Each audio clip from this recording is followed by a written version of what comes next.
Hello. So we'll give everyone a couple of minutes, I guess, so everyone can join. Especially that I think there's quite some lag between our platform and YouTube, unless it's just on my end.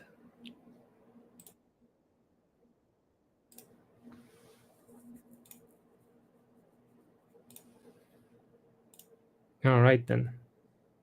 Hi there. So I have nothing to do right now, waiting for people. I can fidget with our upcoming dragon maybe.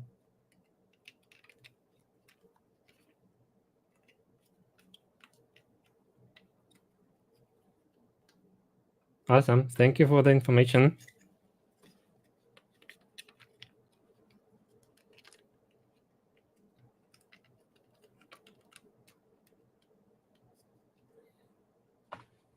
So I guess it's time to go then. All right then. Hello everyone. Welcome to our birthday stream for The Printing Goes On. We've had one a couple of years ago, but yeah, for some reason we didn't make one last year, I think. But this year is quite special for us because there's a lot going on. We are introducing some new things and going into some interesting directions. So I think, yeah, it was a good idea to be able to talk to you directly and maybe ask some questions. You can ask some questions. We can answer those, and yeah, also talk about the stuff that was going on during this month, the anniversary month. So the painting contest, for example, and you'll also have the chance to hang out with Lyla, the mini witch, and yeah, watch some of her pro painting live, and maybe get some feedback on your art as well. All right then. So I think we can go through some of the questions that we got earlier. Matt, if you would be so kind.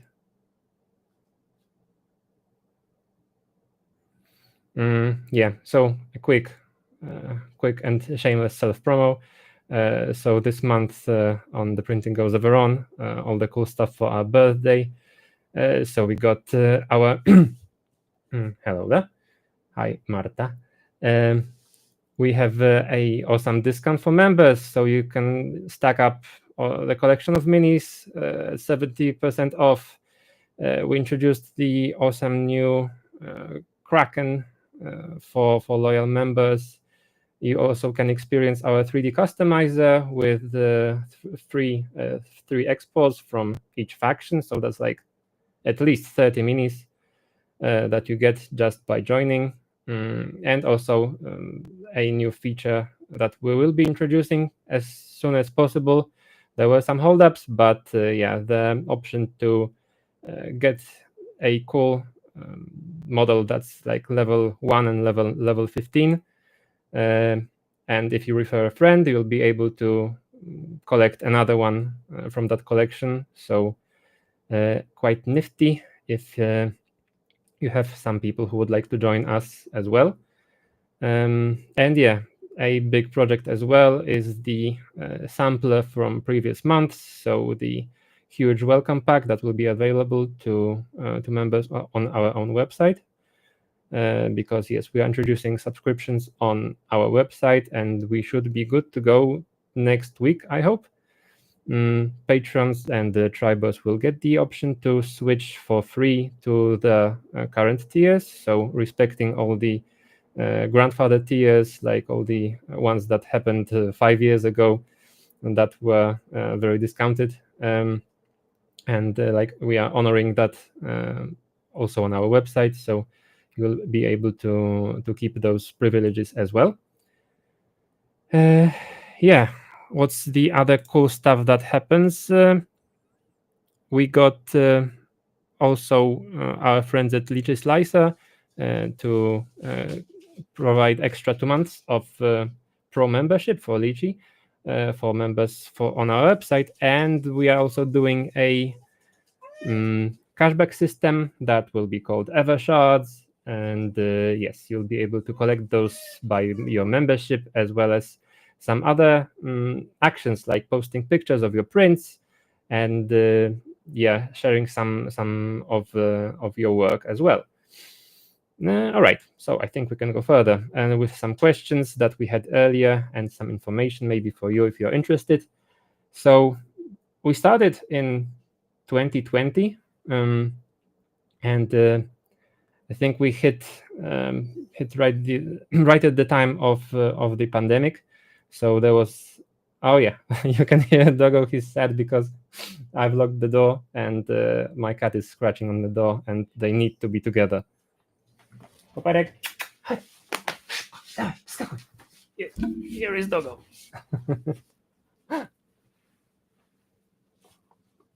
My little star of the show, as usual. Yeah, so we started in 2020 during the hit of the pandemic. So those were quite good times for STL creation. Everybody had time to print stuff and get into printing.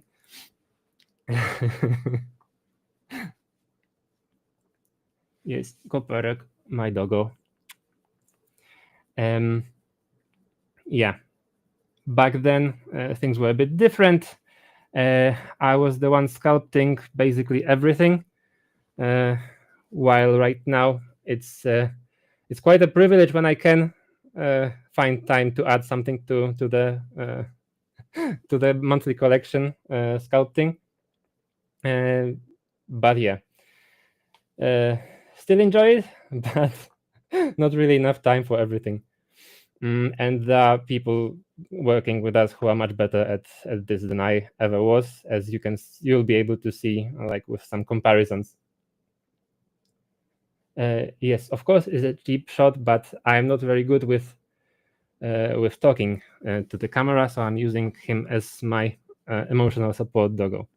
Yes, yes, he's very good with cameras, just a bit shy right now. All right then. Why did I start it? Because I was finishing my university. I was finishing my medical degree, and I started to hate that work so much that I had to find another. I had to find another solution for my life somehow. And somehow, yeah, in after 5 years, we are here at like 20 people working together and making like hundreds of models monthly. No idea how this happened, but somehow it happened. Yeah, we can go further, Matt, please. Yeah, I think a big turning point for us was creating the customizer. I made it because I was frustrated. Patrons wished for a modular release, and setting up everything with all the modular parts and just trying out how things fit. It got me so annoyed that I just decided to make something that would streamline the process, and well, it also turned out to be quite useful for everyone else. So that's awesome. Okay, we got a question from Sven. Have you considered doing more than classic fantasy and D&D? The sculpts are great. Thank you so much. Okay, RuneQuest and so on. Well, we are looking into more things in the future, and we'll talk about this as well. So, well, we'll still probably keep within some sort of fantasy, especially this is what most current members do enjoy most, according to our survey. But as some secret info behind the scenes, we are also working on a little project with a bit of more of a futuristic flair. Don't worry, it's not another 40k proxy membership or anything like that. Much more within our realm of space fantasy, let's say. Yeah. Okay. I'm not sure what you mean, Gary, but well, we do have access to historical equipment here. Yes, we do reenactment. Philip, our project manager and senior sculptor, he's collecting swords. I've got a couple of helmets and things left from my early medieval reenactment as well, and we can also sometimes use them and fight with those when we meet up with the team, at least with those people who are here in Europe. Oh yeah, the museum stuff was really useful as well, especially that when we managed to do something. Yeah, as Matt provided a pic of some of our team. Yes, this is me. This is Philip, and this is our writer who wrote most of Nea Vina, our Slavic D&D book. Yeah, as I was talking, the museum stuff useful, of course. Like in Wien, we have the museum with lots of very high quality artifacts. And when we made that more feudal Japan release, yeah, we did a quick trip to Berlin because they had an exhibition of those as well to collect like super high quality references for anything that we needed. Well, I feel you that, but it would also be awesome to visit New Zealand to see all those Lord of the Rings things. Like, of course, it's a dream for a lot of people here. All right, then. So you know about the customizer. We can move on.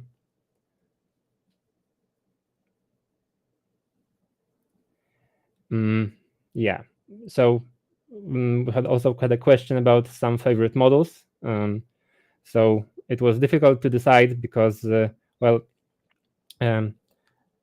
it's like choosing your favorite child.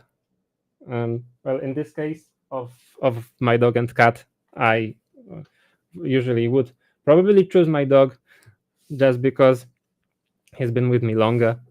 But in the case of models, I decided to divide it into people who sculpted the models and to my own favorite models that I had the chance to make. So here we have two models from Anya, our sculptor, senior sculptor, that were quite recently made for the D&D releases. And yeah, I really enjoy Odin here just because he looks very much like he could also be a biker with that vibes that he has, and yeah, a bit of a cheeky proxy for the Rime of the Frost Maiden here, with the owl-faced character. That's also, I just overall I love owls as animals, so that was a no-brainer for me. Yeah, Anya is great. That's absolutely true.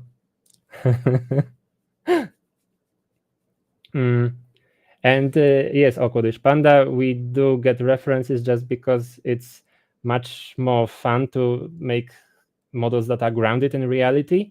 And when we can sneak in some more historical stuff, that's also like much more fun for us. That we can also like with some old elves back in chapter 5. That was, yeah, again 5 years ago. We made those shields, which were actually based on Hungarian dueling shields. So those were shields that you took. Hello, dog. Please go. Thank you. That you can just fasten to your arm like this, and yeah, those were more like offensive than defensive shields. So yeah, basing things on reality, much more fun than just coming up with random stuff, because it creates constraints to creation, and that usually is actually a way to fuel creativity in much more efficient ways, and creates things that are much more believable. Yeah, this one, my favorite model that I made from the past. Yeah. Just because of the vibes. of Hugh Jackman, Van Helsing. And he's actually got that level up option I've been talking about, that Anya again was nice enough to sculpt over him. We can go further, Matt. Creatures. So, well, still one of the big hits is the huge war elephant. That's absolutely massive, made by Magda. Like all the creatures here, Magda is our senior creature sculptor, the mother of the beasts and dragons and everything else that is scaly, winged, or huge and quick to kill your player characters. All right. So yeah, this is the huge war elephant. We got Jormungandr, so the world-eating serpent from the Viking release, and we got the ancient white dragon as well. Really awesome model. Looks great on the table, especially if you decide to print the ice with some clear resin and some alcohol inks to make it look more icy. Yeah, the behir is really cool. I don't know if you can find it quickly, but the design of it, like going down stalactites, like winding around them, really unique design for it, I think. All right, let's go further. Well, yeah, again, Anya here, not in the picture, but the sculptor. Small creature, the Banshee. I think the expressiveness of that model and all the flow of the ropes and like ethereal vibes, that's really gets it for me. And it still gets the proper look of a Banshee with a huge mouth and teeth. So yeah, I would really like to have the chance to actually paint this model and use it on my table with a group. Okay, I got a question from Stirk. One thing I noted is the thickness on shields sometimes look thicker than they need to be to print good. Weapons need to be scaled up, but shields just look way too heavy. This is maybe something to fix. Yeah, for sure. That's a good note. This also depends a bit because some shields do need that extra brim, especially like those round shields that got a quite large and thick metal brim around the wood. But yeah, noted. And yeah, we'll try to find the best ratio because if we go too thin, there'll be like the chance to be more paper thin and see-through, and much easier to just flake, and we wouldn't want that. But yeah, noted, and I'll make sure that we measure it twice or thrice to make sure it's good. Let's go. Okay, so as I noted a moment ago, we are currently roughly 20 people, and we mostly work like with full-time creatives because it's much more fair and for both sides to do it like that instead of just freelancing, because we can grow together with the creators, and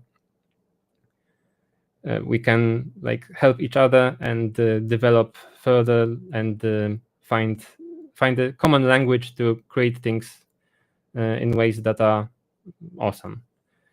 And this includes people who sculpt, who create artwork, who write. We have Heydash Workshop, so Martin, who does the supports. Who else? We have people who paint, and we have our indispensable Janka, who does layouts, for example, and lots of the graphics. Yeah, if I didn't mention someone, it's because it's 1 a.m. here, and yeah, a bit spent after the day. Yeah, about the changes that I also made a bit of spoilers about. So yeah, we are currently in the classic releases. We are going soon to we are going soon to finish the main storylines and basically use up all the possible venues, let's say. So we'll need to decide on the future and what's coming and where we want to go, and where you all want us to go. Thank you, Jeff. I also make sure that Martin knows that the supports are enjoyed. I love how they just rip off the models. That's very satisfying. Some people are against that ripping just because it's a bit brutish, but if the models are designed well, it just works. All right, so the changes that are coming will involve possibly the creation of some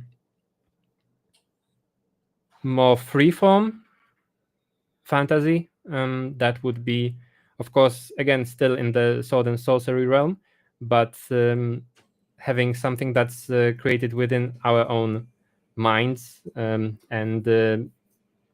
brought into life with miniatures and the writing. That is something that will give us much more creative freedom and possibly just to bring you much more value in what we are bringing to the table, like new awesome creatures and more, let's say, cohesive bundles that would be useful in just more than one game. All right, and I think we'll talk about this in a moment with some survey results from you guys that I want to talk about. But yes, this is my very old sculpt from Mines of Mazna.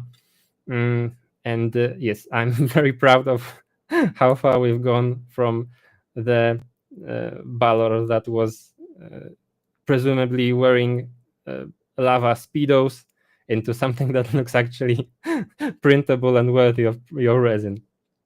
And well, looking back, the perspective just changes, and you, when you create this, you think it's awesome and it's the best that you could make, and then yeah, after a couple of years, everything is just you look at it with a small but healthy amount of cringe that you you release something like that.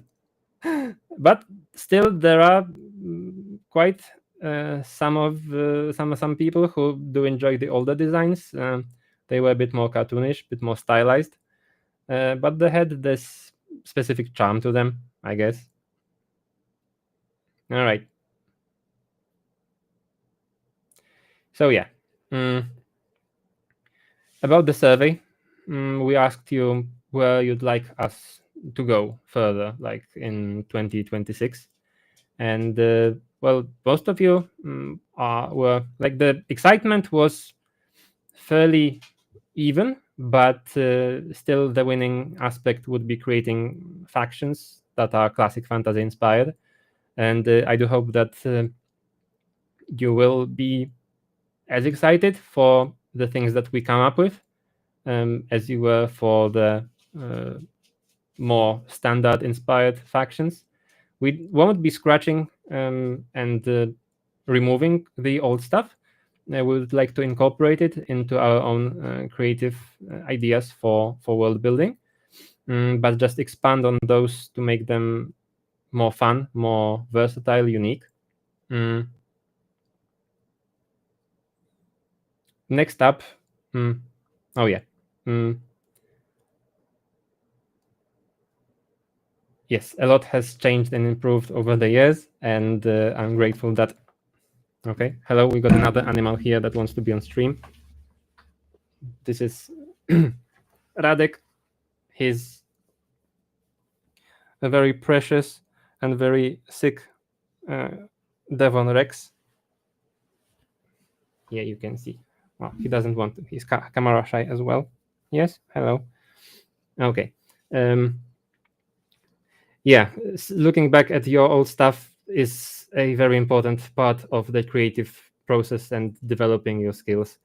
Like, you shouldn't be ashamed of what you created, but you should also, for example, revisit some concept from time to time and see how you've progressed, how you've learned some skills that you can apply and make things quicker, better.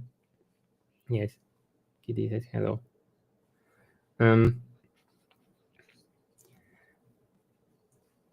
All right, so you are also excited about more monstrous creatures, and I absolutely get that. And going into more freeform world building would allow us to make more unique ones, and of course also still keep the more classic D&D inspired ones, but making stuff that would be more unique but also much more fun. I think you'll also enjoy those, I hope. Another aspect were the wargaming customizer kits.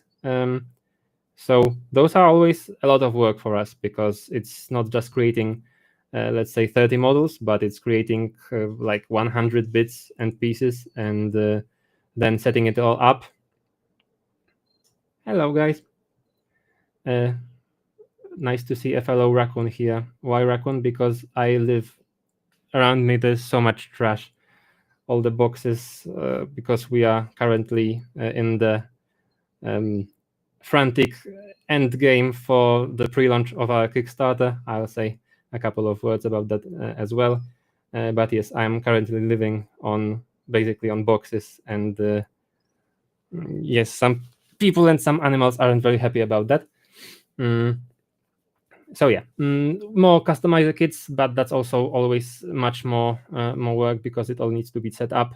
All the models need to be like the process behind it is fairly complex because all the models need to be placed in those, like, digitally placed in sockets, and like the transformations need to be applied. So yeah, that's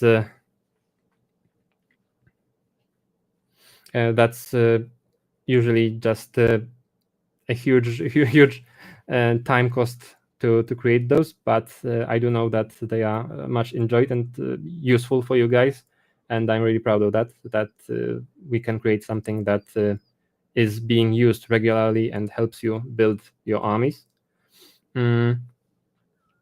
Right, so I am also fairly happy that there was at least some excitement for, and like more than 70% excitement about the building of our own world with new regions, armies, etc. I do hope that will not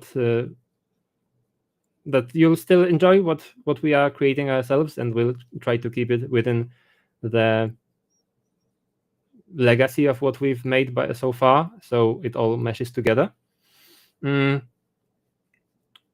A bit to my disappointment, there was somewhat less of an interest in historically accurate themes. So we had an idea of traveling around the world and creating bundles of like areas in, for example, in medieval times or ancient times like Rome, Persia, Greece, and also in the Americas, going through medieval times, Renaissance. But it's still not off the table, and if we can sneak those into the fantasy themes and provide something more historically accurate, we also would like to do that. Like we had with the Viking release a couple of months ago. It was a lot of fun. It's daunting because it's very easy to trigger people who are good with the historical references, and it's not always easy to translate artifacts into into 3D miniatures to make them accurate and relevant.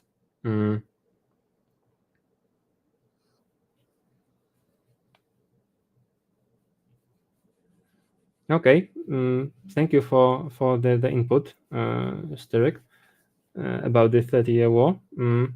Noted, and we'll look into that for sure. The thing with holes and niches like this is that there usually is a reason for that, and that reason is probably a much lower interest in those models. And yeah, we still need to take that into account, because passion projects, of course, and if we can share the passion with others who will also get into that theme, the idea, that's amazing. But yeah, we also need to take into account the possibility that projects like this have a much higher chance of a flop, and that would be a bit problematic in the current times. All right. The thing that I'm also quite pleased about is that most of you were okay with, or quite enthusiastic about doing monthly, like 3 monthly seasons. So thematically connected releases within like 3 months of bundles. This is a great opportunity for us to make like fully fleshed out lore and factions, and provide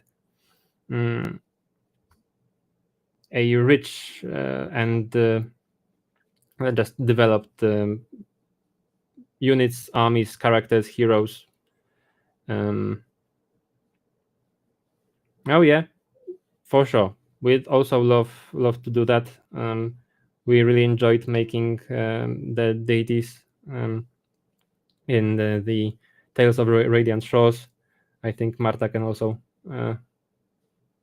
tell you in the chat that that was a great project. Thank you so much. It's been a journey. So yeah,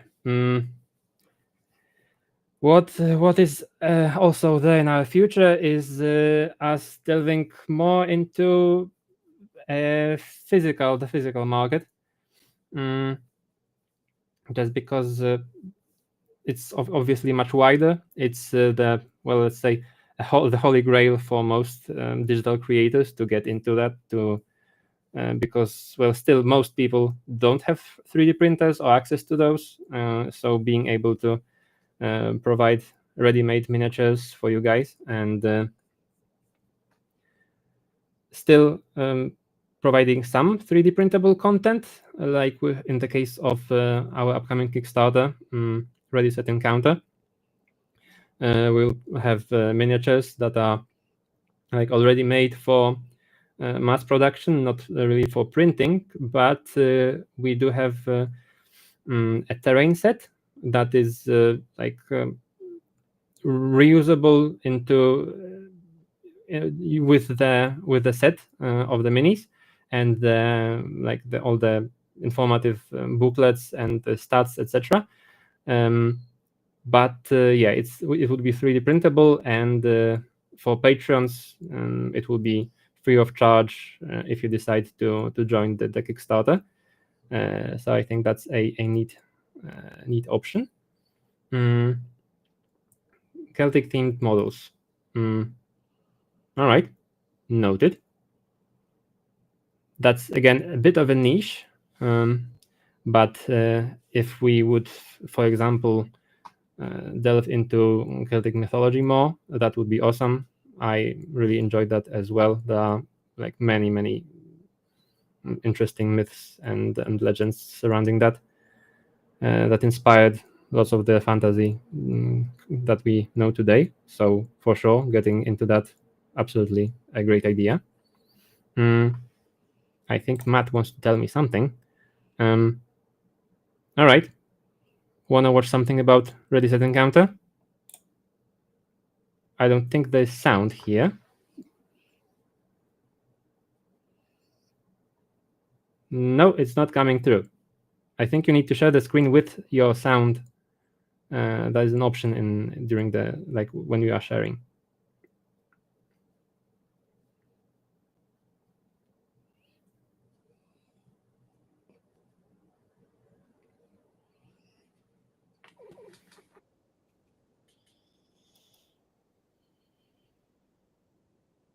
It is a big, big dragon! Huge fantasy celebrity. A fire-breathing dragon. We are from Europe mostly, and dragons are everywhere here. They appear in almost every culture. That was a machine gun, not a dragon. The dragon shows up.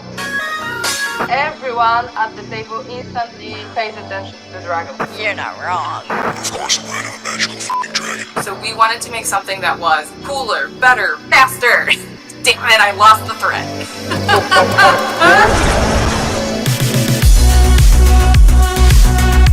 It is a... All right then. So, Matt, if you could maybe stop your sound, please.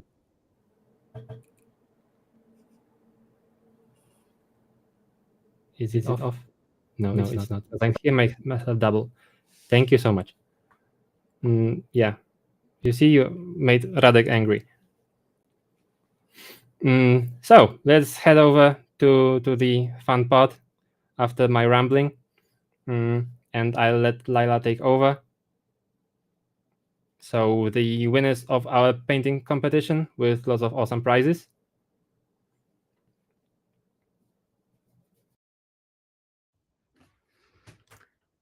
Hi! Can you guys hear me okay?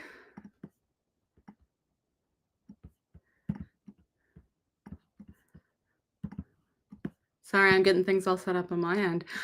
Hi guys! Hello everyone! I'm so excited that you're here! Okay. So before we get to the really exciting stuff, the first thing that we're going to do is we're going to choose what mini we're going to be painting today. So I have 2 minis for us to choose from. So like Maxim was talking about, there are, we had everyone vote on models to glow up. So we started out with some low-level models. Allow me to focus my camera. So we started off with some low-level models. So we've got Oscar Leifberg. This is actually the one Maxim sculpted, which Maxim, I first of all didn't know that you sculpted at all. Second of all, didn't know that your sculpt was one that got leveled up. So heckin' congratulations. But anyway, so we have Oscar Leifberg, definitely not Van Helsing. And then we also have, I believe this is Elric the Cleric. So these are the low-level versions, but we also have the pimped up versions. Oh my God, the screens are all over the place.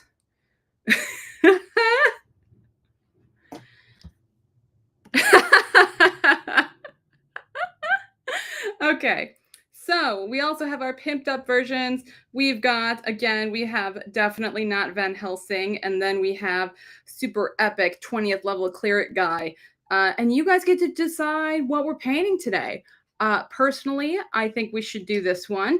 He has a tragic backstory. He is fighting monsters after monsters attacked his village and the death of his children, and he carries around a small teddy bear. So I think that we should paint this one. But we do also have classic Fancy McFancy Pants cleric devoted to his god and all that fun stuff. So let me know in the comments, what do you guys want to paint? I am the best. Cleric, aw, man. Yeah, all right. I got outvoted here, it looks like. All right, we'll give everybody a minute. In the meantime, while we do a little bit of tallying to see what model we're going to be painting today, almost all of the paints that I'm using today are from one of our sponsors, Army Painter. So I have some speed paints picked out here. I've got I have a bunch of their triads and everything. So today we will be going over triads and speed paints and painting techniques and all of that sort of fun stuff. All right, allow me to scroll through our comments and we will see quickly who won. Although, I mean, if I cheat, y'all will call me out. So, Cleric, legally distinct Van Helsing. Soft spots for clerics. The cleric does not have a teddy bear. Van Helsing. Oh, you know what? I'm just going to go ahead and call it and be like, you know what? Van Helsing is definitely, I'm sorry, legally distinct Van Helsing is definitely the one that we're going to paint today. So, all right. So, here is the model that we're going to be painting today. But in the meantime, let's talk about something a little more exciting. Let's see. What do you think? Do I go over the winners now, or do I make y'all wait and hang out with me for longer?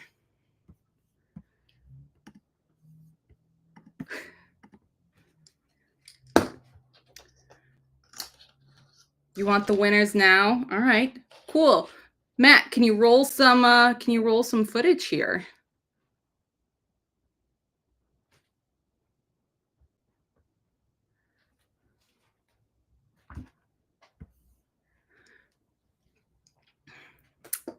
Oh, I got strange things on my. There we go. All right.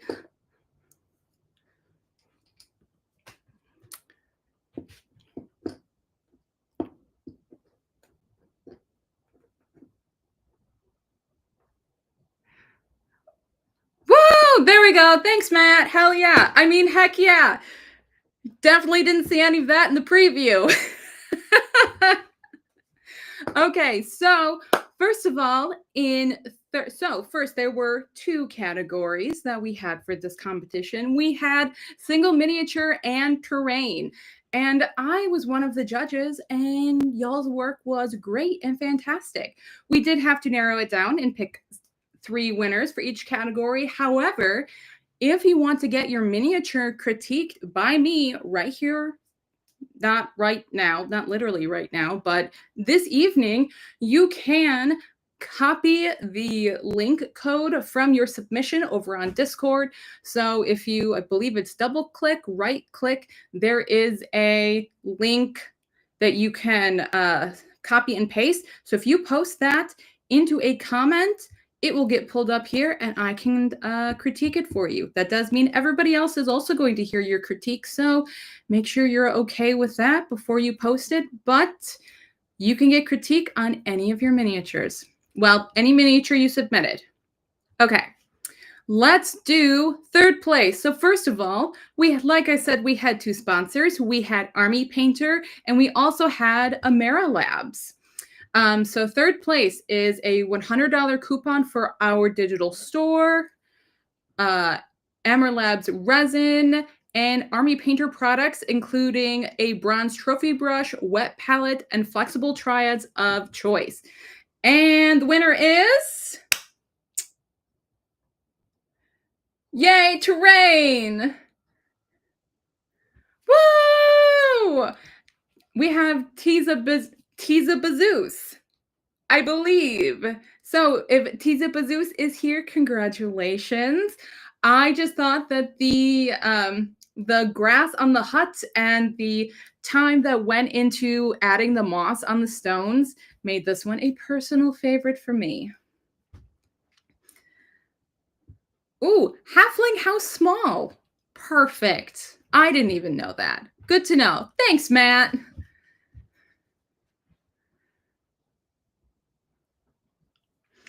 And then our next one is third place for the miniature category. And we have Falk on Rain. Congratulations. I thought that the green cape contrasting with the red tunic great choice. I'm a big fan of complementary colors, and I thought that the use of the vibrancy up on the shoulders does a great job to pull the eye up to the face. And that is our Tayson, Warden of Shadow Fate.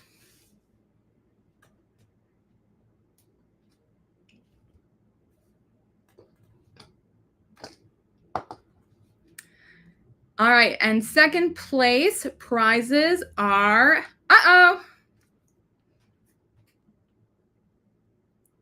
yay, $200 coupon for our store, a bunch of Amerlab resin, the Army Painter products with a silver trophy brush, Wargamer wet palette, extra large, and a flexible triad of choice.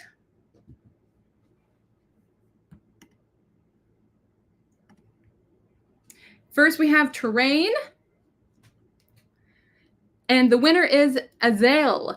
When my fellow judges and I looked at this, we were so impressed by the cleanliness. Like every single rope is painted perfectly. Every rivet is painted perfectly. And so just the amount of effort that goes into the painstaking detail work on something this large was really impressive. All right, and second place for miniatures, we have Aquarish Panda! Congrats, Panda! I'm friends with Panda, which had nothing to do with this. We chose this and then found out that it was Awkwardish Panda, but the gradient on the dress was impeccable. You can't see it, but the back has even more orange on it. But I'm gonna say, Panda, you gotta line the hands. The hands blended into the chest. But otherwise, gorgeous work.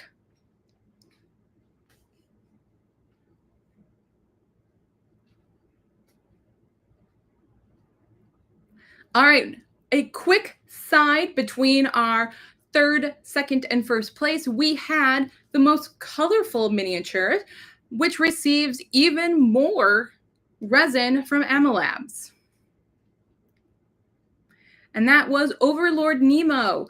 We thought that the hot pink on the gem of this dragon was just so vibrant, and anyone who uses colors knows how difficult getting a really beautiful, vibrant pink was, or pink is. So that one really stood out for us when it came to colors.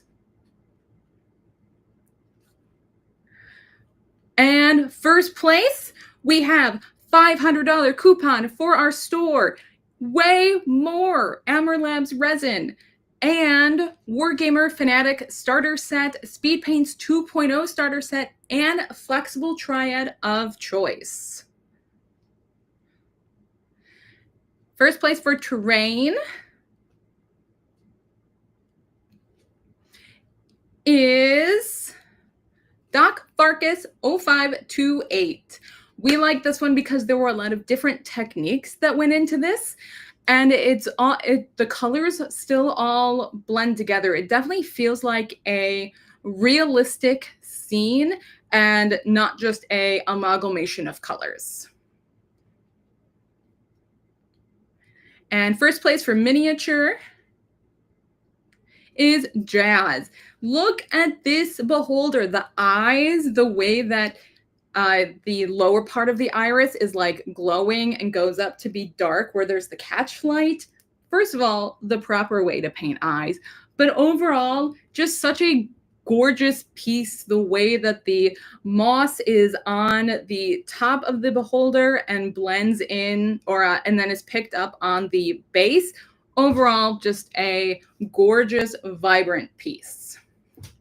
So congrats everyone who entered, or congrats everyone who won. Thank you everyone who entered. Remember that you can post a, not right now, I will make a call for it, but remember you will be able to post links to your pictures that you submitted via Discord, and I will be able to give you some feedback. But for now, let's go paint definitely not Van Helsing.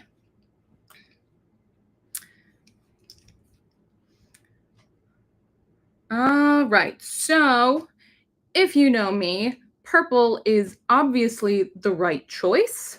So I have already gone ahead and I have primed this miniature in purple. And then I did a white ink zenithal on top.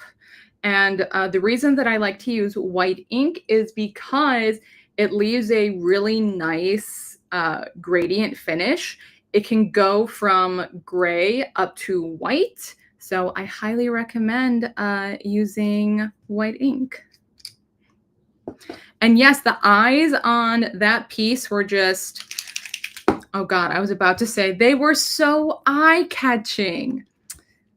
Great job. But they were very, very eye-catching. All right. So anyway, so I've primed this model in purple. Again, the correct choice.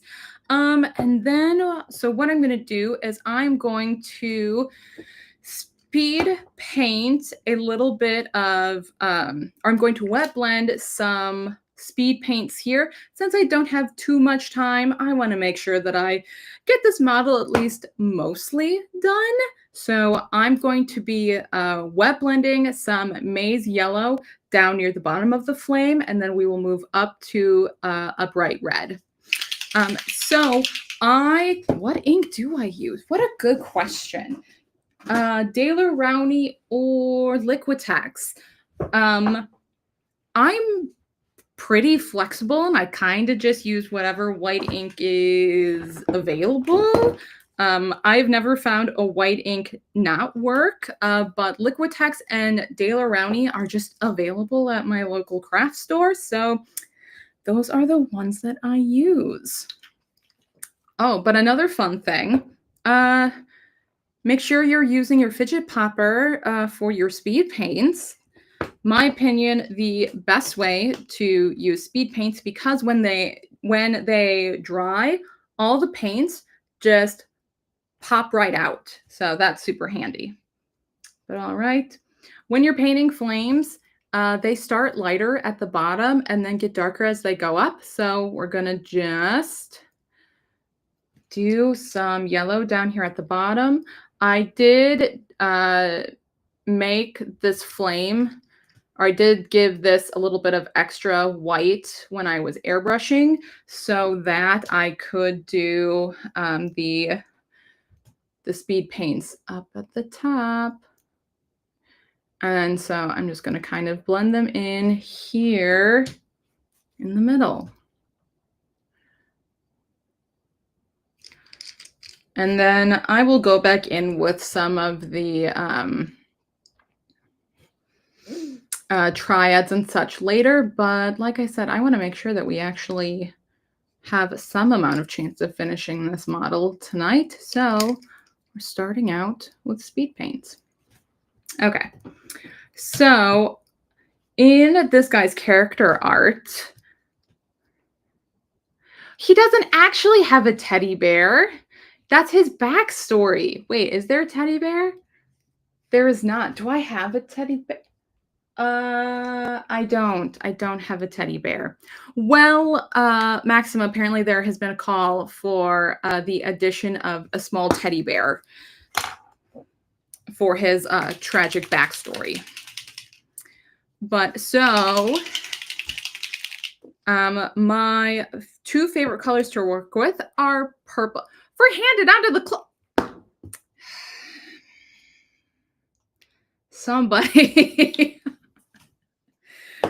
somebody wants me to be here a real long time.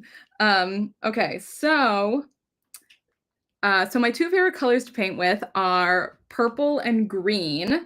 And so since I have already zenithal this with a really dark purple, I'm going to go over the top of the cloak with a kind of greenish brown because I could just do brown, but brown is boring. Why would I do just brown when I could do green? So I am mixing up brownish decay and Gilly Dew, and I'm going to use these to create a more fun greenish brown.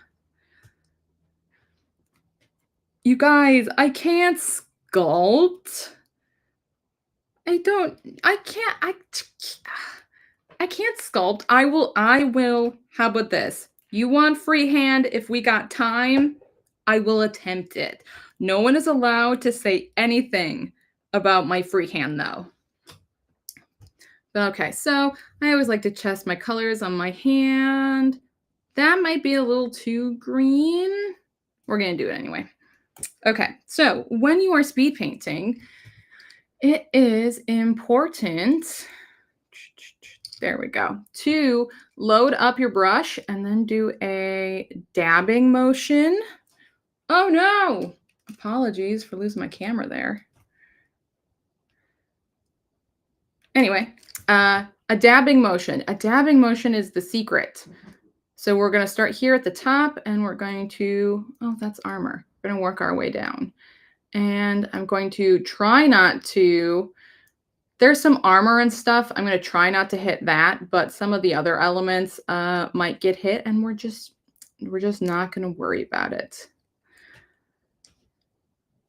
James, why are you encouraging tragic teddy bear sculpting? James is my husband, in case you didn't know. So he's over here knowing full well that I can't sculpt. Why are you encouraging this madness? All right, so this is a really pretty green. Good choice, Lyla. Good choice. But so while I'm painting, does anyone have any questions about Army Painter speed paints, about speed painting in general? Any other questions that you have? Please feel free to ask them. I love talking. Otherwise, I'm just going to talk. So either you can ask specific questions and lead the conversation, or I will just monologue.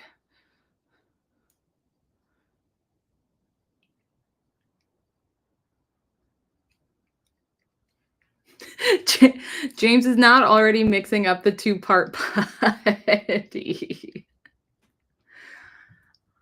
Awkwardish Panda, if you want to sculpt a little teddy bear and bring it to Dragonfall, that would be awesome. So I'm teaching 3 classes at Dragonfall. Dragonfall takes place in Lake Geneva, Wisconsin. It is happening the first weekend, the second weekend in October. So if you want to come hang out and learn to paint, you should definitely come to Dragonfall. I believe, so Runic Raccoon, who was here, I don't know if he's still here, will also be teaching. Panda, you're also teaching, correct? But highly recommend coming. The location is just absolutely gorgeous. So if you're looking for a cool place to meet cool people, participate in a miniature painting contest that focuses more on story than it does on anything else. While you do need to have a good model, they put more judging on story. So, you know, come learn to paint with us cool people. Panda, you're not teaching. Well, you should talk to Tony about that because... Oh, Dragonfall is October 3rd, 4th, and 5th. All right, but let's see. Oh, so... All right, I'm going to paint on some brown here. Right now we're doing the boring stuff, but then we'll do cool stuff. Let's see. What are the questions that I always answer during these sorts of live streams? Actually, somebody was really smart and made me a list. I'm going to look at the list. I bet there's good things for me to talk about on that list. Let's see. Oh, we have a NPC writing contest going on right now. So, and that contest is continuing. So if you've ever wanted a miniature created by one of your characters or based on one of your characters, you can enter the NPC writing contest. Last year, the winner was a parrot pirate. And so when the printing goes ever on did a pirate themed set, that parrot pirate ended up being in that set as an NPC for people to print and paint. So if you have ever been interested in having a model created based on your vision, or maybe you have a NPC from a campaign that you think would be a really cool model, be sure to submit it. I'm sure that Matt can list in the comments section the best way to enter that competition. But I do know that it will be going on for at least a few more days. Matt, if you could post the winner as well, that would be awesome. Or I'm sorry, not the winner, the due date. That would be wonderful.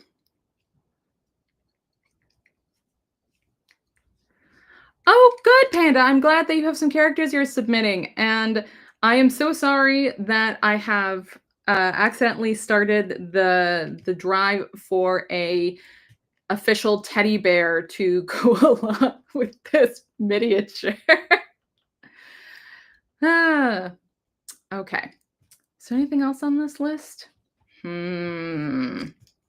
right. Well, so I strongly dislike 3D printing. However, these miniatures, oh, thank you for posting a teddy bear.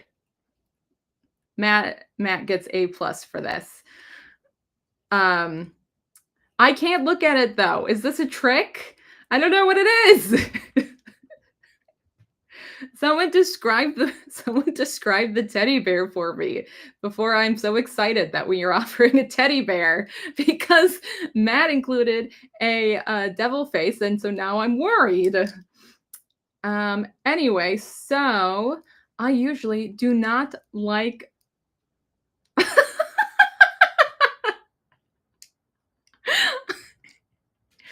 but anyway, so I usually don't like 3D printing, but I have to say that the Printing Goes Ever On's models almost always print well, like 99% of the time, and the times that they don't print well are honestly my fault, because I hate 3D printing. I have an old Mars 2 Pro, which anyone who's into 3D printing knows is like a 5-year-old printer, which in technology that is so new, that means that printer is like ancient. I refuse to get a new one, even though Elgu has reached out to me and offered to give me a new one, because I don't want to learn new settings. This printer works and I don't want to learn a new printer, so I refuse to get a new printer. However, look at this. For being printed on a 5-year-old printer, that's pretty good. I'm pretty happy with that. No, I am not into physical sculpting. Actually, so secret Lyla Mev lore, I originally started Lyla Mev the Mini Witch because my plans were that I wanted cooler, more badass, well-clothed female miniatures. That was the goal. And I decided that either I was going to start a YouTube channel, become famous, and then be able to pay someone to sculpt them for me, or I was going to learn to sculpt. And obviously, we can see what direction it went in. However, if you need badass female miniatures, I did partner with The Printing Goes Ever On previously, and there was a whole Kickstarter full of badass female models that I helped design. James wrote the adventure, so if you want to support me, my husband, continue to support The Printing Goes Ever On, or well, Ever On Games, you should go ahead and give what is it? D&D is a Woman a look. There was the Kickstarter, and there is now a separate tribe my mini factory just for that, so that you can get badass female miniatures every month. All right, back to painting this guy. Okay. What? All right, what do we think we should paint his mouth cloak? Mouth cloak. Oh my god. Mask. What is the word that I'm looking for? Schmog. What should we paint the cloth like? What color should we do that in? And then I also need, what color are we going to do the pauldron in? Because I'm of course going to do non-metallic metal. So I need to know what color I want to do it. Oh, maybe like a bronze or something. Yeah, we're going to do that. I'm going to overrule it. I do still need suggestions for the face covering, but we're going to do like a bronze for the non-metallic metal.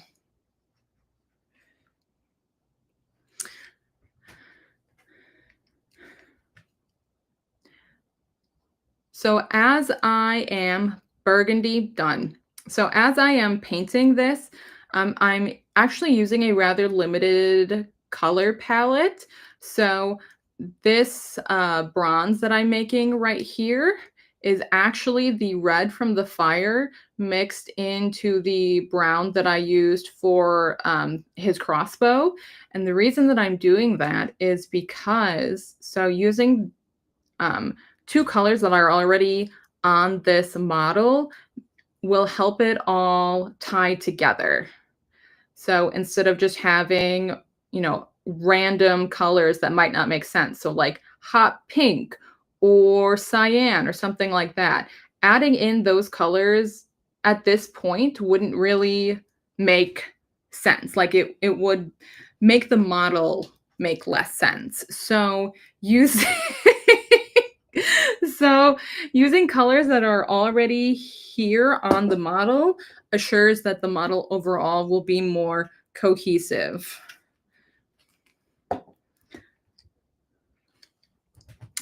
I am going to reapply some of these speed paints up here though, because kind of lost saturation up here.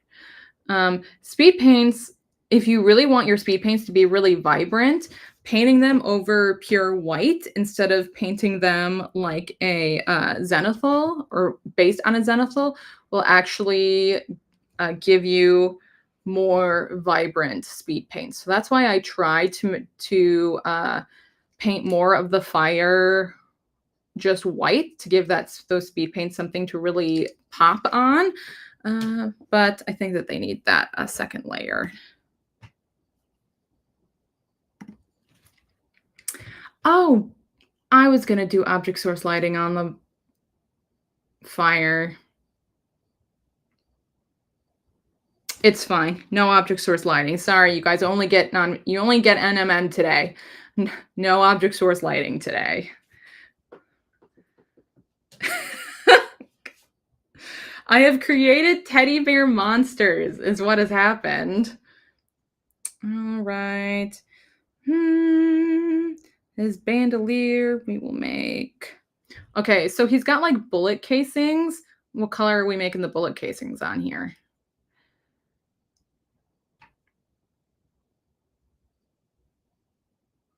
Oh, darn it. I got speed paints on the wrong place. That's what I get for using such a sad, sad brush.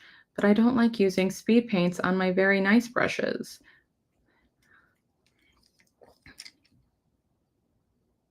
This model's fun because he's got so many cool details on him.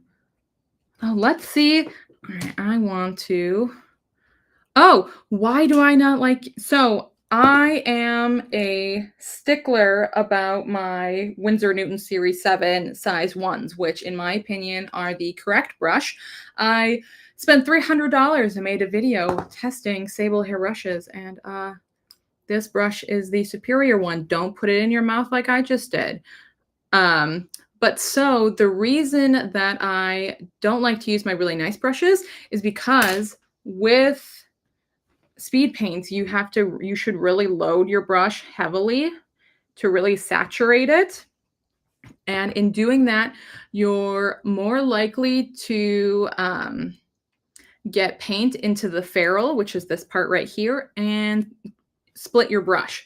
So if you've ever had it where you had a really nice pointed brush and suddenly it's split in half or split like in 3 ways, currently my favorite brush keeps splitting into 3 ways and it turns into like a little trident.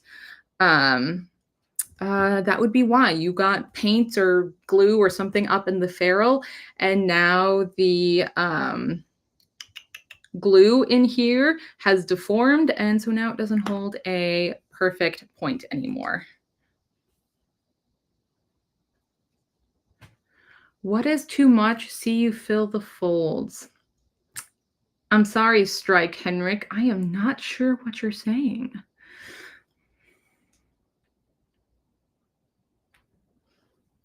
All right. I think I'm just going to go in with some regular paints at this point. Okay. So one nice thing about doing a zenithal on a model like this is because I go through Winsor Newton so fast because I never clean my brush. I never clean my brushes. You should clean your brushes. Don't put them in your mouth and clean your brushes. Especially if you're going to put them in your mouth, you should clean your brushes.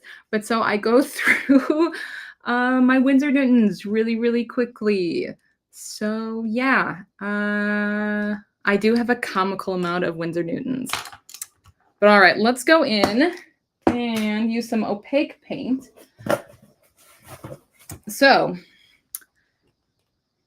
the cool thing about the War Paint Fanatics, here you can see I've got a tryout right here. So Army Painter Fanatic paints are pretty popular right now. I assume you all know what the triad system is, but in case you don't, I will briefly go over it. So the idea is that they have different sets. So this one is our warm skin tones set, and you can see the little arrow points to how dark it is based on our little graph right here. So here you can see we have 3 different points in the colors on this scale. So I believe that there's a total of 6 per color family. But the reason they're called the triad system is because in theory, you only need to use 3. But what I'm going to do is I'm going to use the mid-tone because that's where I like to... Oh, paint's blocked. Paint's clogged. I always like to start on the mid-tone because I feel like the mid-tone makes it easier to build up your highlights and shadows. Oh, I definitely load up my paint brushes when I do my speed paints because I find that they, if the brush is really saturated, the paint flows into the recesses more evenly, and it's a great way to avoid coffee staining and such, or like uneven edges. So I definitely overload, well, maybe not overload, properly load, but somewhat might consider overloading their brush in order to get a more even distribution of paint. If you're painting something small, then you don't have to. But if you're painting something large, so like on the cloak on this guy, that was a perfect opportunity to load the brush that much. Try squeezing the bottle very hard. You know, I just had to order new matte medium, which I highly recommend. If you use speed paints, you should definitely get some matte medium. Speed paints are really glossy, and so I always recommend going in over your speed paints with some matte medium to help turn that glossiness down. Because in my opinion, if I wanted something to be glossy, of course, I'm a perfectionist. If I wanted something to be glossy, I would paint it to look glossy. So I want it to look matte, so I paint with a matte varnish. But anyway, I just had to buy new matte varnish because my old matte varnish exploded everywhere. I was trying to so delicately squeeze it out of the bottle, and I was going and I went, you know what? I better stop right now or it's going to totally, and then it exploded all over my desk. And so I just had to order a brand new bottle of matte medium. If you guys have any recommendations on good matte mediums, please let me know. No, not matte mediums, matte varnish. My mistake, matte varnish. If you have any good suggestions for matte varnish, please let me know in the comments because I had to, I was having a hard time finding a matte varnish matte medium that I liked that didn't take 30 days to ship to me. Because I couldn't wait 30 days for my matte medium to show up. So if you have good matte medium to recommend, please let me know.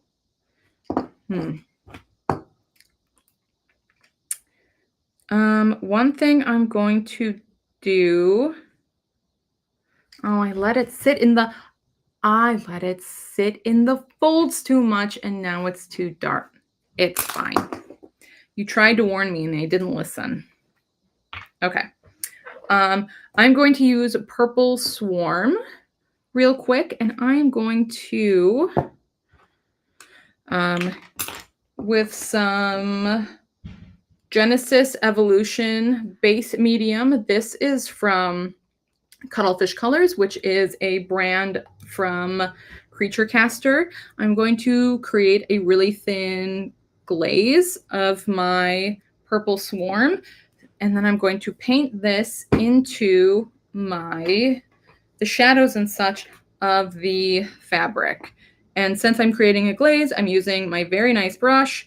So I'm just going to very delicately load this into my brush, being very careful not to get it on the, get it into the ferrule. So I'm gonna, first we'll test it on my hand. That might be too thin. We'll test it out and we'll see.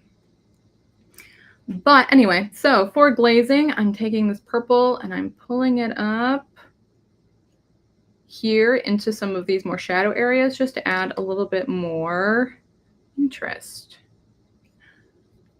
But anyway, I love purple and green, so of course I'm adding in more green. Actually, to make that a little more opaque, I'm going to add some Mage Cast Magenta, and I'm going to make this a little more opaque.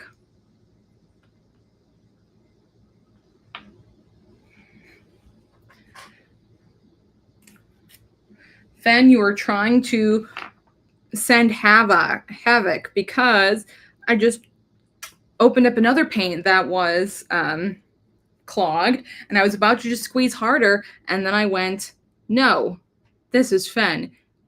He's playing tricks on me somehow. Somehow, he is the reason that this other paint is also clogged, and I'm not about to allow this to explode everywhere while live streaming.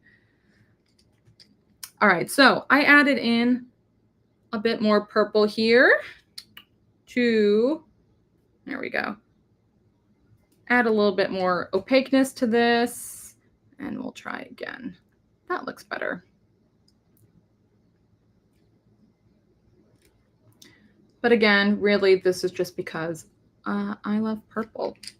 So I am specifically dragging this towards the shadows because wherever you pick your paintbrush up leaves extra paint. And so we can use that to our advantage right now because I'm painting shadows. I'm pulling it towards those shadows and away from the highlights. And basically it helps blend out your glazes without having to worry quite as much about feathering and all that sort of fun stuff, which I highly recommend. Love doing feathering, but it is a easy way to be able to kind of avoid that step. And so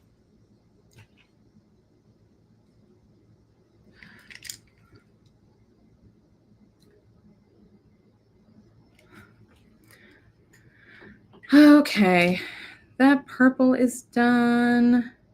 I really should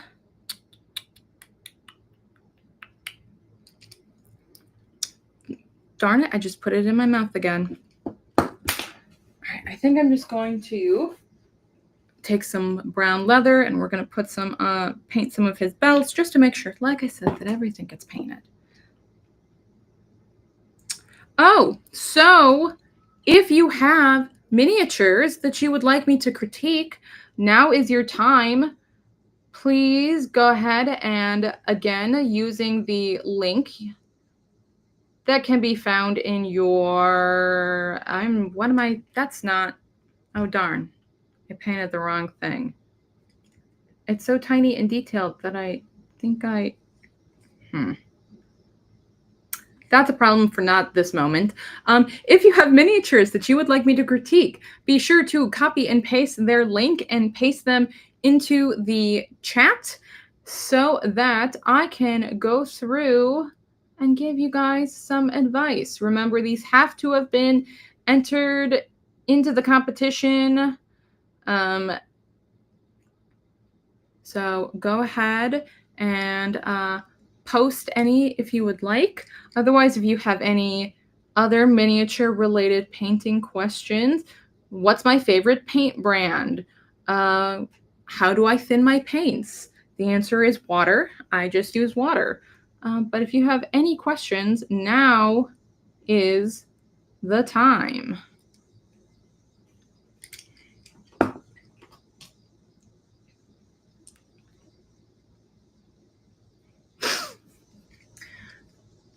Otherwise, let's see. My absolute favorite color is magenta by Chimera. Absolutely gorgeous. If you find that that is too thick, I highly recommend magenta by Golden Paints. Their high flow paints for their airbrush. It is literally that color, but just liquid. So if you need, so I frequently use that color to thin down my Chimera magenta, since Chimera is so opaque. So if you've been looking for like the liquid version of that color, I highly recommend the Golden High Flow. The magenta is so good. Such a good color.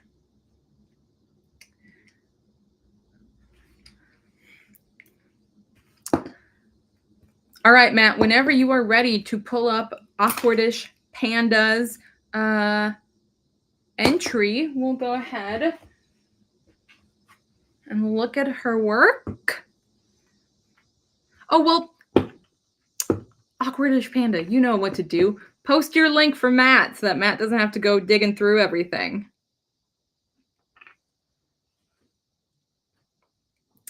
But I do remember that the biggest critique, Panda, was that you didn't have a clear definition between her hands on her chest. So her hands just blended right in to her chest. So that was our biggest thing. I remember your blends were good. Otherwise, I'd have to look at the picture. But so I am adding Ah, shorter link. Good job problem solving. I am currently mixing up a lighter color to. Ooh, there we go.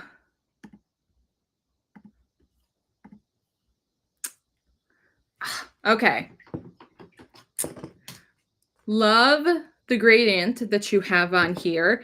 Like I said, the orange on the back is gorgeous. Is that supposed to be object source lighting on the back, or is it just a gradient on the back? The blue and the red have good contrast.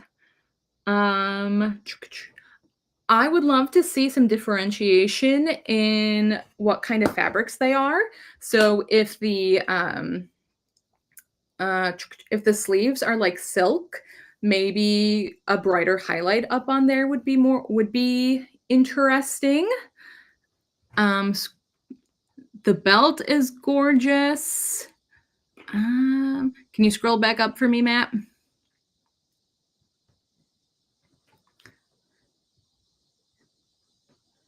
The face is definitely nice. She's walking towards the shadows. Oh, I see. Okay. Well, so in that case, what might be interesting, which I'm going to tell you this, and it's going to be a pain in the butt, would be to paint in some like backlighting a little bit. So like lighting coming up around her shoulders and maybe like more of a halo around her hair, which is way easier said than done.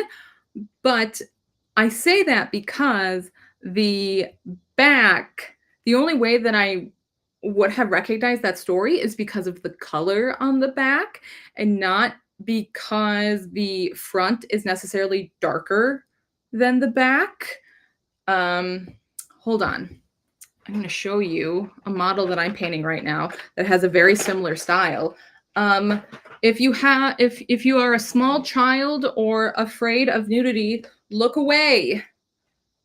Turn away.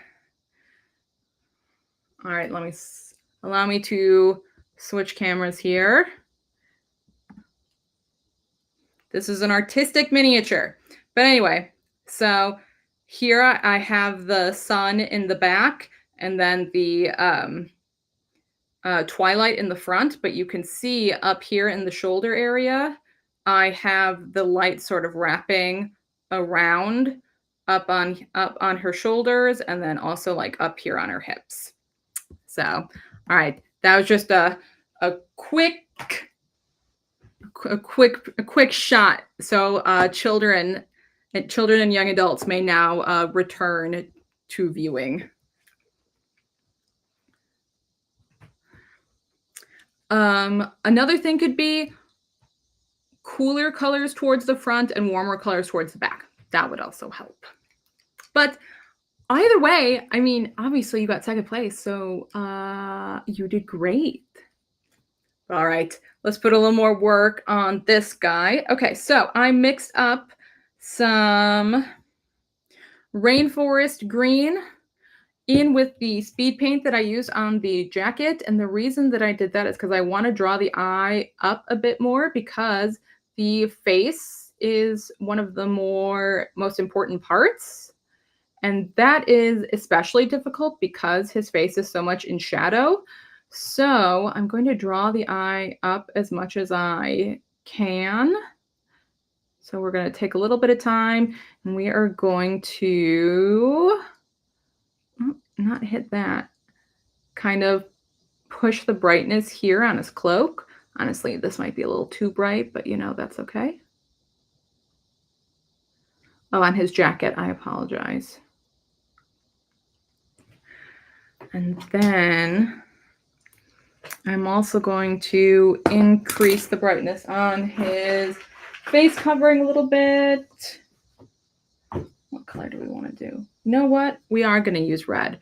Somebody said Somebody said red for the face covering.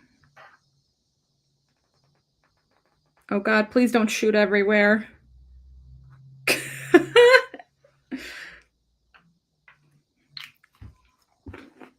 So I am quickly finishing up. I'm finishing up this model here real soon here. So if anybody else wants feedback, if you have any other questions, this is the time. Because once I finish this model, that's we're gonna call it. So I am giving him a touch more highlights on his cloak up here, or his face covering up here, because there is the difference between believable and realistic. So realistically, no, this covering up here would not get this much color and light because of the shadow that's cast by the hat. But we do want this to be eye-catching. So as long as it is believable that some light might be here, then that's all that matters. So realistically, no, there would not be light here on this face covering. But it's believable, so we're painting it in. LSD, as long as you post the link, we'll have some time.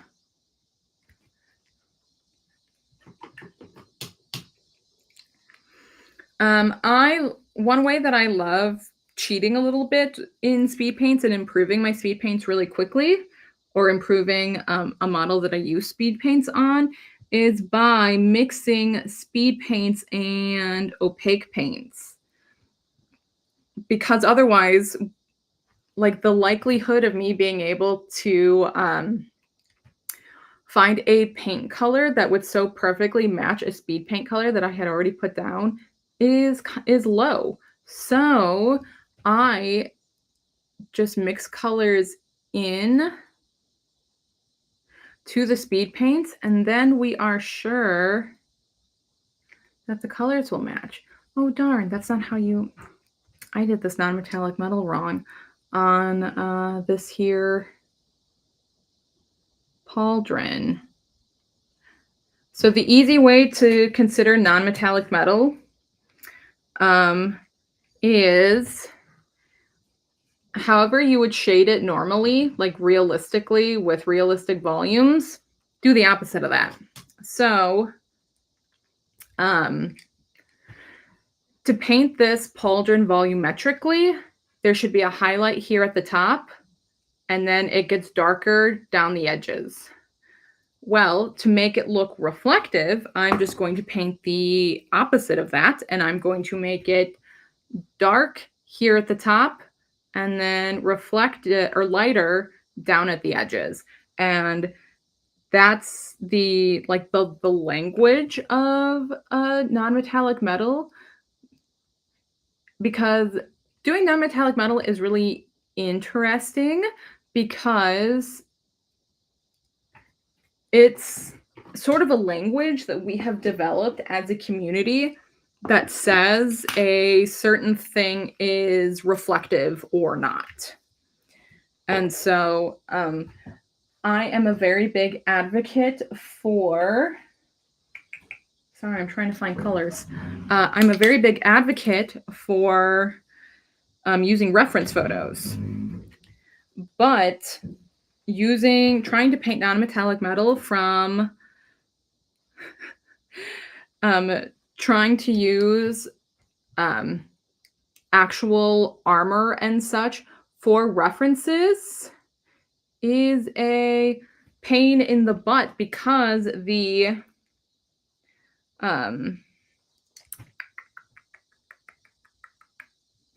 because the realistic light sources just aren't... It's going to be really hard to get it to look right. LSD, what is your username on Discord? We'll see if we are able to accomplish any magic.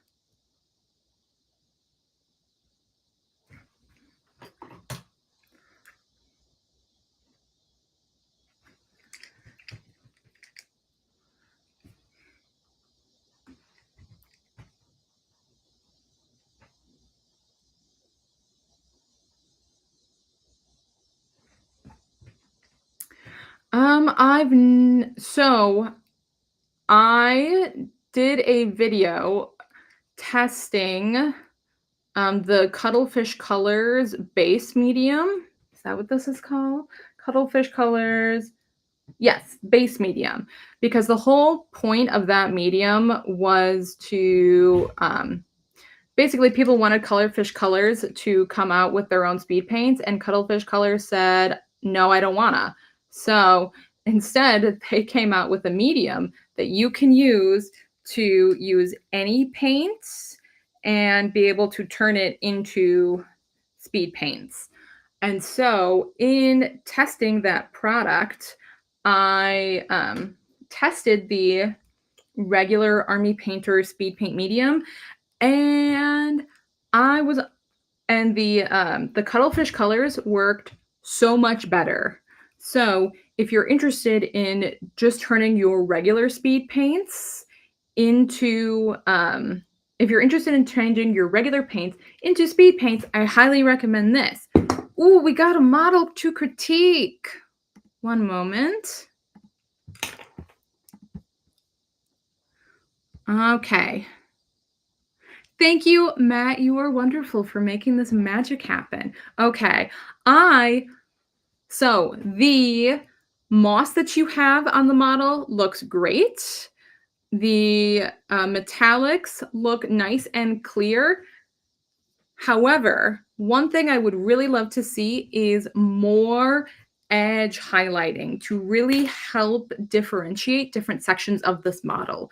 Since it's all the same color, it's all the same gray with kind of green moss, it starts to all blend together and becomes more difficult to read. So I like edge highlighting and recess shading or panel lining, or I just call it lining, which is when you take a dark color and line in between each individual shape. So using edge highlighting and recess shading to help differentiate the different shapes, as well as using light to draw the eye. So again, since it's all the same color, my eye isn't being pulled anywhere. So usually you want to make the most important parts of your model lighter. So you would make the face more white and then make the legs more black. And so basically using highlighting the face by adding white and then making the legs less important by adding black. But overall, very clean, very well done. You just had some difficulty because it's just all one texture that then makes it more difficult to make it really stand out. The baby treant! It's so cute! If there was a category that was like cutest miniature, this probably would have been it. It's absolutely adorable. I will give some of the same advice that I gave to the previous one, which is I would have loved for the face to be a little bit brighter, especially because since the eyes are black and the skin is so dark, they blend together. And I would have loved for the face to be lighter so that those black eyes could really pop. So brighter head so that we could have had some really nice big eyes. And so usually and then lastly, when you're doing any sort of like chibi cuteness, I always recommend you put a pure bright highlight up in one of so if my face is like the eye, so you always put a bright white highlight in this corner or this corner. Why? Because that's just how it works. If you want chibi, you got to have a cute highlight in one of these upper corners. I mean, I recommend putting that highlight in any model. If you're painting a bust, catch light, one of the sides. On a bust, you want the catch light to be in between the pupil and the iris, so like crossing those two. So if you want to have realistic, cute, reflective eyes, you've got to have that white catchlight. But overall, he's adorable. Super, super cute.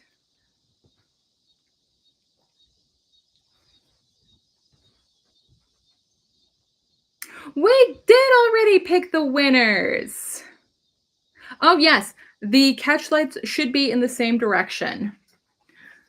The winners, I'll just read over them really quickly because I got them right here.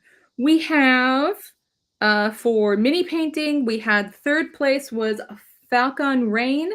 For second place was Awkwardish Panda. And first place was Jazz. And for terrain, our third place was Tiza Bazus. Second was Azael. And first place was Doc Farkas. So, I don't know if one of those is you, the hobbyist printer, but if it is, congratulations. And if not,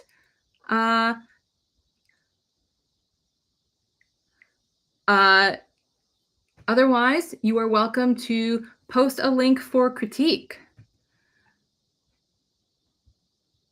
Of course I can paint. As long as Matt is able to put photos up on the screen, I will critique.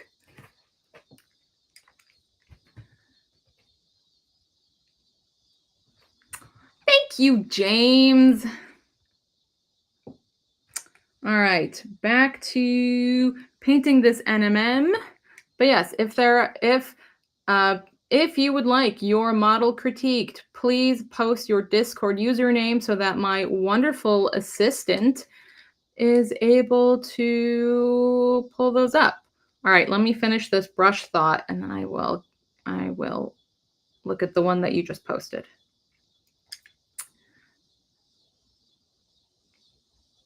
Okay, what am I doing? Okay, we've got a very nice samurai here. Okay, so your base layers look fine, look great, they're clean. It doesn't look like you went above base coats. So what we look for is how can we make this miniature look more realistic? And so a very common misconception in miniature painting when someone's first starting is that, well, I'll just paint the model and then I'll let the ambient light source be the light source for the model. However, that's not how it works. Because miniatures are so small, the ambient light source doesn't interact with them in a way that is believable. So we have to fake in our highlights and shadows so that they look right to scale.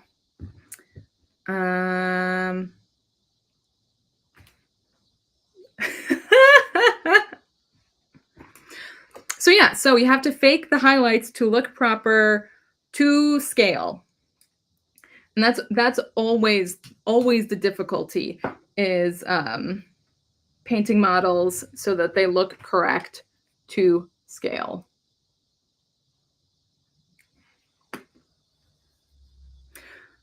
All right, I think that, all right, let's look at Josh Earls and then we're going to call it because all of you are wonderful and amazing, but we did great. Good job, everyone. Congrats. So we'll look at one more and then we'll call it. If you would like, you can join me on Patreon and receive weekly feedback. So if you found all of this information useful and helpful and you're thinking, crap, I wish Lyla had time to look at my minis, I do. There's a Patreon tier for that. You could even get digital mock-ups where I paint digitally on your miniature to show you highlight placement, color ideas, all of that sort of fun stuff. So if you like receiving this critique, you can do that. All right, last one. All right, and let's see, we had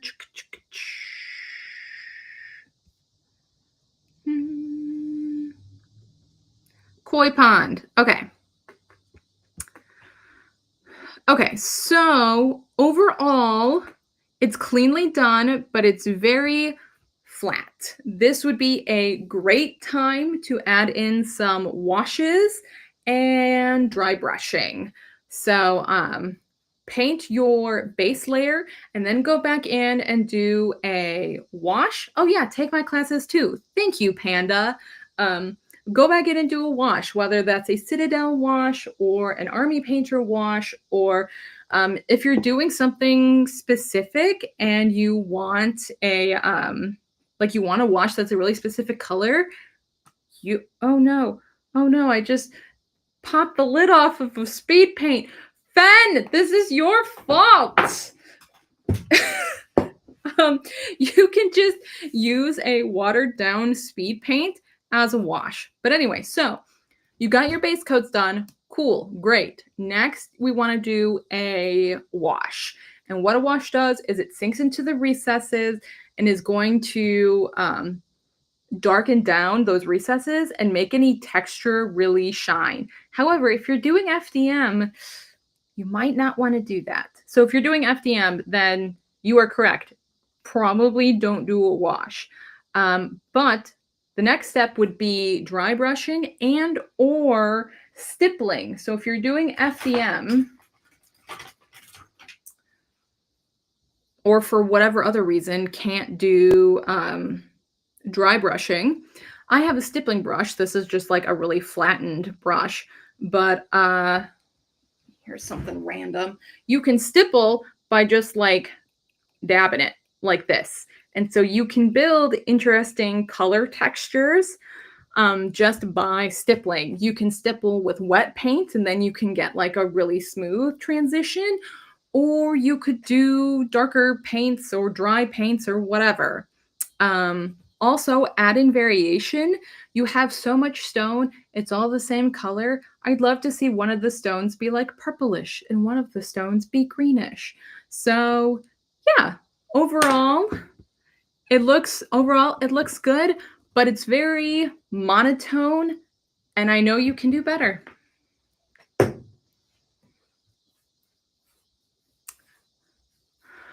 If the winners are in here, I'm also going to throw in a speed paint marker introductory set. Holy crap! That is wonderful. Is that legit? Matt, can you confirm?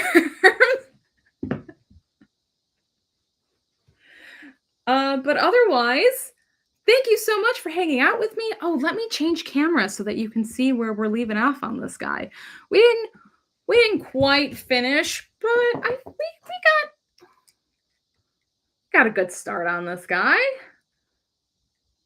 Oh, it's focusing on my desk has slowly become a disaster. There he is. All right, so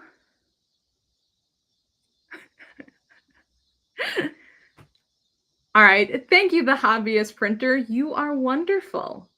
But so here is where we are leaving off on our Definitely Not Van Helsing.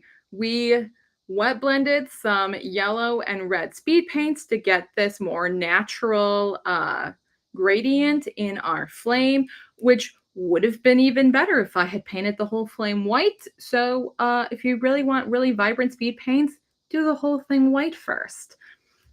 We drew the eye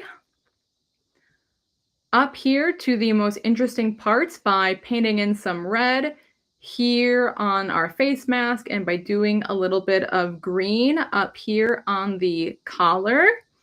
And then we talked a little bit about non-metallic metal, how if you want something to look metallic, just paint it in the opposite way of what would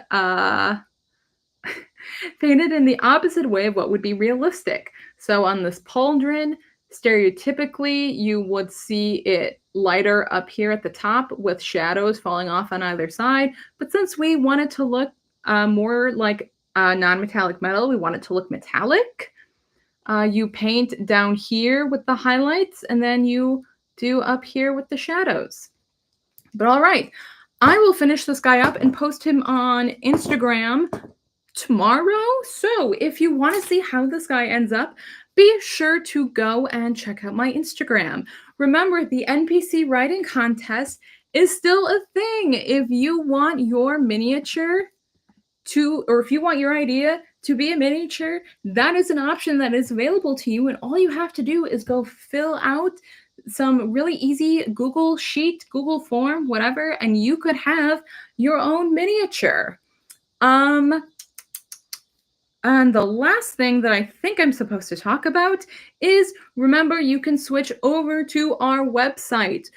If you want to get more awesome stuff, you can leave My Mini Factory and transfer over to our website, and you can recommend your friends, and you can get awesome glow up versions. If you really wanted to print this cleric, you got outvoted, and you really wanted to paint this cleric, the glow up cleric, that's available to you if you bring a friend. All right. Thank you guys so much. Happy birthday to The Printing Goes Ever On. I hope that you're all having a wonderful night, no matter what time of day it is for you. I'm going to go pet some cats.